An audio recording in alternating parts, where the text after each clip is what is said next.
வணக்கம். இன்னைக்கு காஸ்ட் அக்கவுண்டிங்ல லேபர் காஸ்ட்ல cash required for payment of wages அதுதான் பார்க்க போறோம். ரெட்டி அண்ட் ஹரிபிரசாத் ரெட்டி புக்ல ப்ராப்ளம் நம்பர் 11 பார்க்கலாம். ஸோ இதுல வந்து பார்த்தீங்கன்னா இன்ஃபர்மேஷன் நார்மல் டைம் சாலரிஸ் குடுத்துருக்கு 65,000. டியர்னஸ் அலவன்ஸ் 20% ஆஃப் அந்த நார்மல் டைம் சாலரி.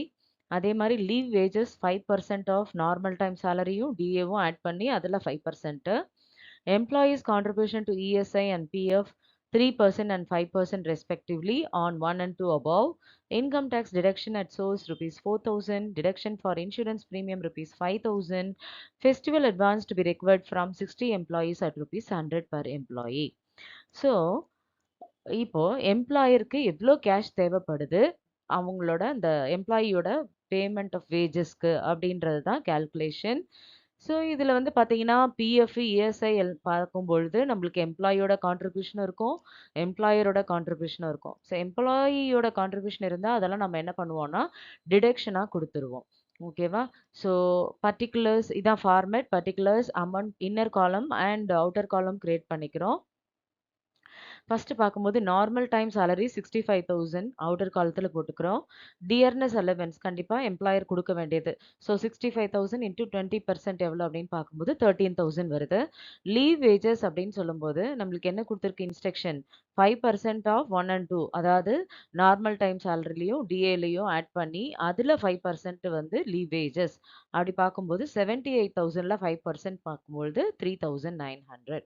ஸோ இவ்வளோதான் எம்ப்ளாயர் இதுவரைக்கும் குடுத்திருக்கு. ஸோ இது வந்து கிராஸ் வேஜஸ் எவ்வளோ அப்டின்னா 81,900 குடுத்திருக்கு.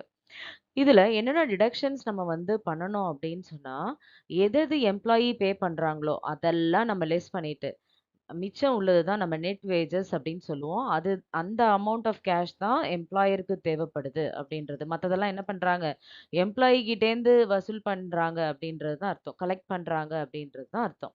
ஸோ எம்ப்ளாயீஸ் இதுல டிடக்ஷன்ஸ் என்னென்ன பண்ணோம்னா, festival advance to be required அப்படின்னு சொல்லிட்டு குடுத்துருக்கா லாஸ்ட்ல. 60 எம்ப்ளாயீஸ் கிட்டேருந்து ₹100 பெர் எம்ப்ளாயிக்கு கலெக்ஷன் பண்றாங்க. ஸோ அப்போ கலெக்ஷன் பண்றத நம்ம இந்த இடத்துல என்ன பண்றோம்? லெஸ் பண்ணி காமிக்கிறோம். So 60 into 100 6,000.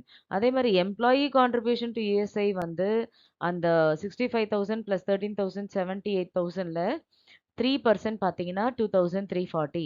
இது எம்ப்ளாயியோட கான்ட்ரிபியூஷன் அவன் குடுத்துருவான் காசு. ஆனா நம்ம அத வந்து அவனோட வேஜஸ் கணக்குல இருக்கும். அதனால நம்ம ஆக்சுவலா எம்ப்ளாயர் எவ்வளோ குடுக்கணும்ன்றத கால்குலேட் பண்றதுனால நம்ம இதெல்லாம் டிடக்ஷன் பண்றோம்.